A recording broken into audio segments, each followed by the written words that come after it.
Olá, casais queridos do meu coração. Hoje temos um tema tão bacana para nossa reflexão e tenho certeza que vai fazer muito bem para você e para o seu casamento pensar sobre as 5 linguagens do amor.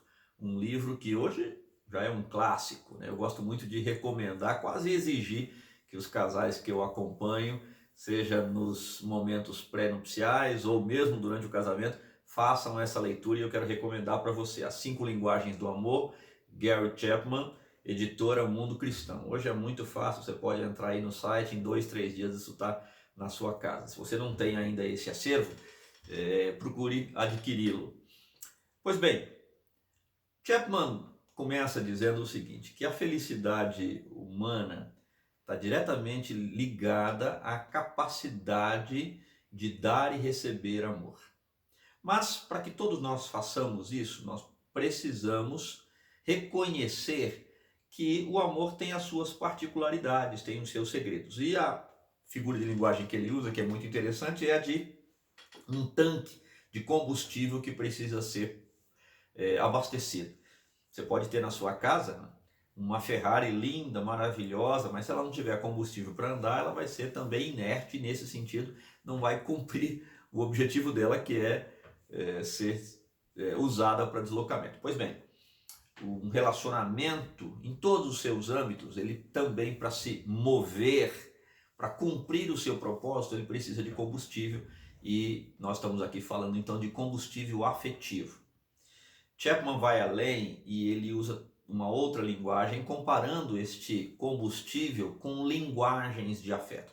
Então ele menciona códigos afetivos que ajudam as pessoas a expressar o seu amor e, claro, também ao outro, né, do outro lado aí dessa ponta, a compreender aquilo que afetivamente está sendo dito. É bastante interessante e muito rica esta observação. E eu quero pedir que você dê atenção a isso, porque, como eu já mencionei, quero insistir, eu acredito que vai fazer muito bem para a sua vida conjugal ter esse tipo de descoberta e de prática no seu cotidiano familiar. Pois bem, o primeiro código afetivo que o Chapman menciona são as palavras de afirmação. Vou repetir, palavras de afirmação. O que ele está falando? Está dizendo o seguinte, que há pessoas que compreendem que são amadas, essa é a linguagem afetiva dela. Compreendem que são amadas através de expressões verbais afetuosas. Por exemplo, elogios. Não sei se você é uma daquelas pessoas que tem facilidade para elogiar, né? É bastante comum que pessoas que não gostam de receber elogios também tenham dificuldade de fazê-los, né? Mas essa é uma dos itens desta expressão chamada palavras de afirmação, né? Elas envolvem palavras de elogios, mas também, a gente pode colocar nessa gavetinha aí, palavras de encorajamento. Então, a sua esposa ou seu marido, né, fez aquele prato maravilhoso, de alguma maneira a gente se resguarda no fato de que ele já sabe que cozinha bem, ela já sabe que domina essa técnica. Mas é sempre bom falar, poxa amor, que delícia, olha, você se supera a cada dia. Elogios quanto à aparência, pôs uma roupa, especialmente aí para as meninas, que roupa bacana, como você está bem. Elogios para o marido, né? Isso é muito positivo. Isso ajuda essa pessoa a perceber que é amada. Nós colocamos também nessa mesma gaveta, vamos chamar assim, as palavras de bondade, que são aquelas palavras dóceis, aquelas palavras que revelam carinho pelas pessoas, né? Pelo outro.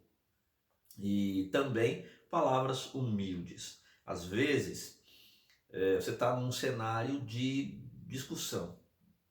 Pode até ser que essa discussão seja ainda muito pequena, uma respostinha ríspida, uma pequena fagulha, digamos assim, de conflito. Mas dependendo da maneira como você responder, isso pode crescer ou pode se apaziguar. E aí entram as estratégias das palavras de afirmação. A palavra branda, que a Bíblia já menciona, que desvia o furor, cabe muito bem aqui.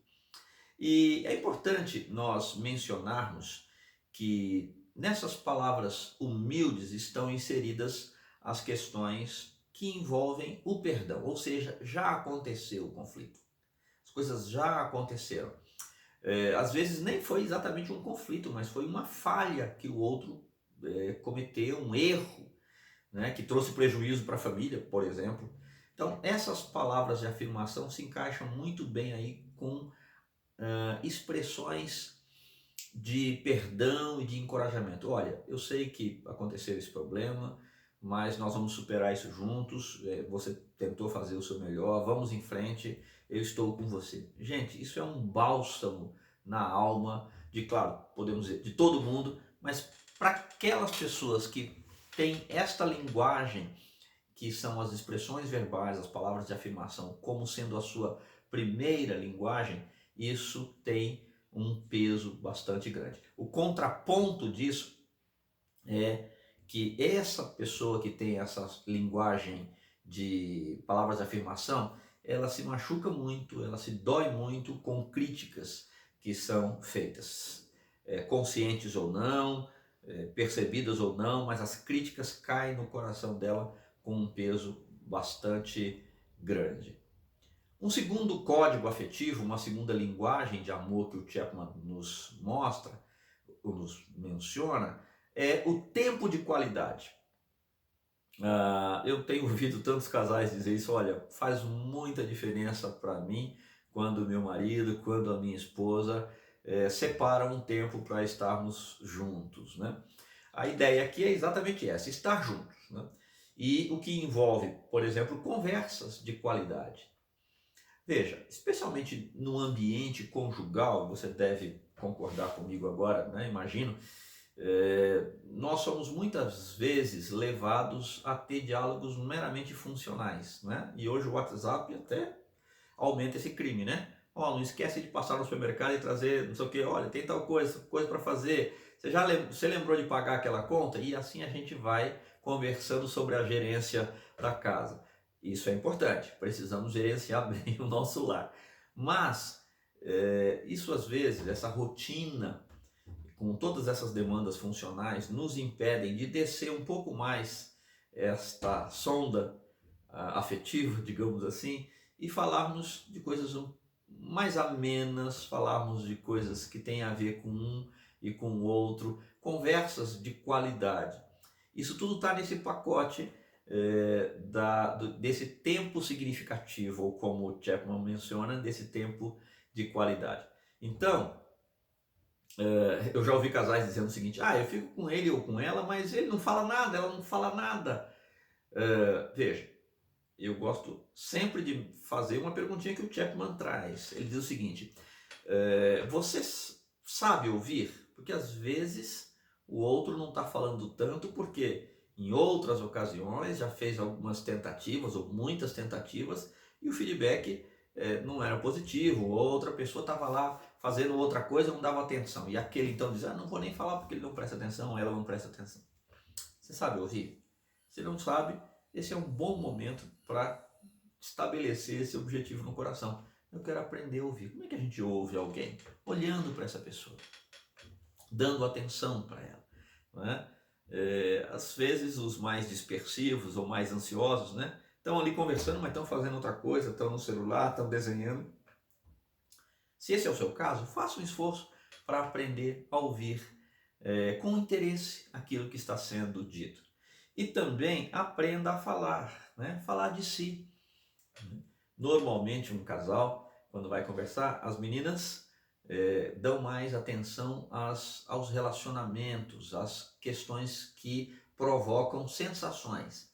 Homens, os meninos costumam falar mais de fatos, mas você sendo homem, sendo mulher, pode aprender a falar e a falar de si, a falar do outro, a falar sobre vocês. Ainda dessa gaveta do tempo de qualidade, nós podemos mencionar as atividades de qualidade, ou seja, aquele tempo gostoso em que os dois vão fazer algo que seja interessante, especialmente para um deles. Sabe, gente, nem tudo que a gente faz é interessante para os dois. Mas quando você compreende que a linguagem de amor do seu cônjuge é ter a sua presença e que ele e ela gostam de determinada atividade, aquilo é prazeroso para ele, poxa, por que não? Não é? Por que não? Vamos pensar aí nas meninas, às vezes o marido gosta de pescar, né? Ela fala, eu não entendo de pescaria, acho chato para chuchu ficar ali naquele negócio. Mas se você levar um banquinho ou um tapetinho ali na grama e ficar com ele enquanto ele está ali, às vezes até calado demais, porque tem que fazer silêncio por causa dos peixes. Ou, quem sabe, as meninas que gostam de dar aquela voltinha ali na loja, né? E ele fala, mas eu não vou comprar nada, eu vou lá para quê? Sabe? Lembre que se tempo de qualidade é uma linguagem do seu amor, da pessoa que você ama, vale a pena você investir neste desenvolvimento da comunicação afetiva de vocês. Tenho certeza que os lucros serão bastante grandes. Terceiro lugar, o Chapman menciona que receber presentes é também uma forma ou uma expressão, uma linguagem de amor. Presentes, eles comunicam algo muito importante, um negocinho chamado atenção. Eu gosto de repetir que a atenção é a principal moeda da aceitação. Todos nós, sem exceção, inclusive aqueles que não admitem, desejamos ou nos agradamos em sermos aceitos. E a principal manifestação da aceitação é a atenção. Se você entrar numa loja e não receber uma atenção mínima ali dos vendedores, das pessoas que estão ali, dificilmente você vai querer voltar naquele lugar. Porque a aceitação, ela faz parte das nossas expectativas presentes e, como eu já mencionei, a atenção nos ajuda a ler esse nível de aceitação. Pois bem, os presentes, quando alguém diz, olha, isso aqui eu trouxe para você, gente, uma coisa pequena, né? Mas que é dada com amor, não precisa ser só pequeno, tá? Pode ser grande, pode ser caro também, pode ser barato, mas a grande questão é a motivação que é dada. Um exemplo bem assim simples até que eu gosto de dar é do Daniel, nosso filho menor, quando ainda pequeno, 3, 4 anos de idade, eu me lembro que estava vindo da escola com ele e dizia, pai, para o carro, para. O que foi, filho? Encostei. Ele disse, eu vi uma flor ali naquele jardim, a gente passava perto de uma praça, deixa eu pegar para a mamãe. Então, veja, qual é a ideia que passa no coração de alguém, a sensação, né, do coração de alguém que recebe uma expressão de amor como essa? Ele pensou em mim, ela pensou em mim. Por quê? Porque presentes, eles têm uma simbologia de valor emocional.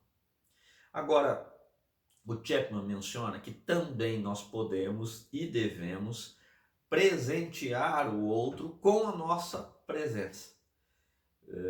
Eu me lembro de uma vez em que um casal muito querido, muito amado, foi convidado pela Vânia para uma pequena celebração de aniversário minha, e eles chegaram e disseram, nós estamos aqui, não trouxemos presente porque a gente está numa fase meio durona aí. Gente, a presença deles e a sinceridade, inclusive, com que eles disseram isso, me trouxeram tanta alegria. Realmente, a presença ali foi o melhor presente que eu poderia receber naquele momento. Mas se o seu cônjuge fala essa linguagem, você deve estar atento a isso e procurar se desenvolver nessa área. Quarto lugar, formas de servir. Uma coisa muito importante a respeito disso. Amor, gente, é uma atitude. Quase sempre a gente pensa no amor como sendo um sentimento, né? E isso diminui muito o sentido e a importância do amor, porque o amor ele é lido através de expressões, através de ações, através de atitudes. E quando alguém então se propõe a fazer algo pelo outro, né?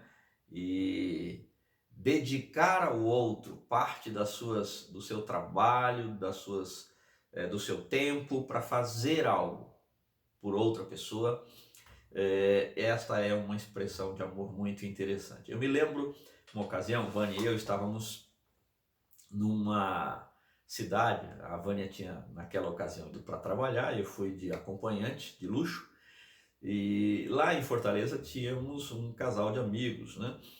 E eles, uma das noites em que estávamos lá, saíram conosco para conversar e tal, e comemos uma pizza juntos, foi muito bacana.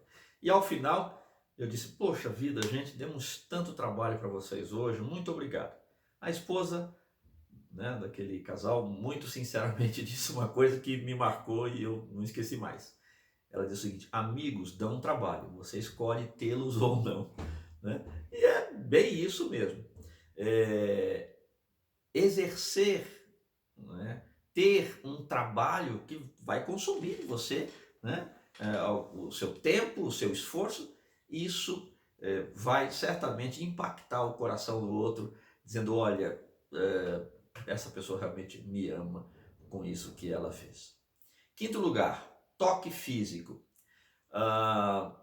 Chapman faz questão de enfatizar o fato, né? Enfatizar que o toque, ele é uma expressão poderosa, né, de comunicação de amor, né? O nosso corpo, ele tem, né, esses sensores naturais, então, sabe, gente, aquele toque amoroso, às vezes até despretensioso, né? Esses dias uma esposa me contava que o marido passou e tocou no seu ombro. Eles estavam meio de bico um com o outro, né? E ela disse, ó, eu parei assim, disse, opa, né? E aquele toque para ela foi, imagina, tocar no ombro. Mas naquele momento, naquele cenário, representou uma aproximação, né? Um esforço da parte daquele marido, não vamos dizer que seja um esforço problemático, mas um esforço sim de buscar ali uma reconciliação. E caiu muito bem para o coração da esposa.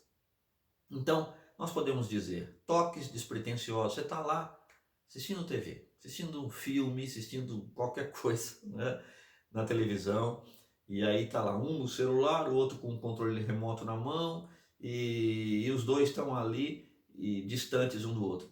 Não é melhor ficar juntinho, ficar pertinho, né? Não é melhor assistir televisão com um cafuné, com um toquezinho na mão, com um abraço? Eu ouvi certa vez o testemunho de uma senhora cujo marido tinha morrido, né? E ela disse o seguinte, ele morreu precocemente, ela era ainda relativamente jovem quando isso aconteceu, e ela disse que mais de uma dezena de pastores pregaram naquele dia, que centenas de pessoas estiveram lá e ela ouviu muitas palavras de consolo e encorajamento, mas ela não se lembra nem do que os pastores pregaram, nem do que foi dito. Ela estava muito abalada e emocionada, mas ela disse que conseguia se lembrar dos abraços que recebeu ou das pessoas que a abraçaram. Especialmente para quem tem esta linguagem, o abraço, aquele abraço caloroso, aquele abraço voluntário, aquele abraço realmente amoroso, comunica muito, e isso deve ser levado a sério. Vamos relembrar então as 5 linguagens de amor mencionadas pelo Chapman. A primeira delas, palavras de afirmação. A segunda, tempo de qualidade. A terceira, receber presentes. A quarta, formas de servir. E a quinta, toque físico. Agora a pergunta que vale 1 milhão. Tá, mas aí como é que eu sei a minha linguagem de amor? Vamos lá. Das 5 linguagens que nós mencionamos, quase sempre, isso é quem diz é o Chapman, você olha para 2 delas e diz, não, isso aqui não tem a ver comigo. Então sobram 3. Ok? Pois bem, das 3, você pode olhar para uma delas e dizer, nossa, isso aqui tem tudo a ver comigo. Provavelmente, ele diz isso também, que nós temos uma linguagem mais forte e outra um pouco mais atenuada. Pode ser que, e aí sou eu que digo, que uma delas venha do papai, né? Às vezes a maneira como o papai nos ensinou a amar e receber afeto, e outra vem na mãe. Aqui é uma conjectura, mas que muitas vezes faz sentido. Nós devemos ter uma mais forte e outra um pouco mais fraca. Então, daquelas três, provavelmente você vai conseguir colocar nessa ordem. Agora, mais uma perguntinha para ajudar você a descobrir.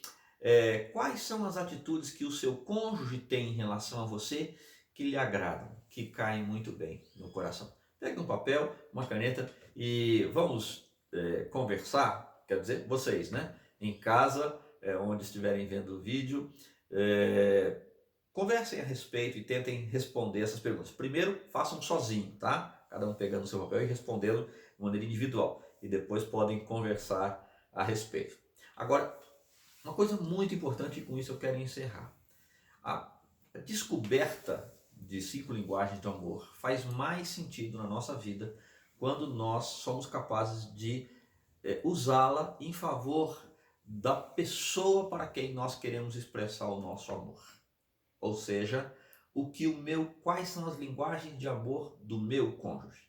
Você deve saber quais são as suas, claro, mas principalmente o nosso grande desafio é falar a linguagem de amor do nosso cônjuge, para que nós sejamos capazes de expressar o nosso amor com a maior qualidade, maior excelência possível. É isso aí. Espero que tenha sido positivo para você, pelo menos esse início. Nós fizemos aqui um panorama muito geral e eu quero então insistir com você, com vocês, com o casal, que vocês leiam esse livro e cresçam ainda mais nesta percepção de linguagens de amor.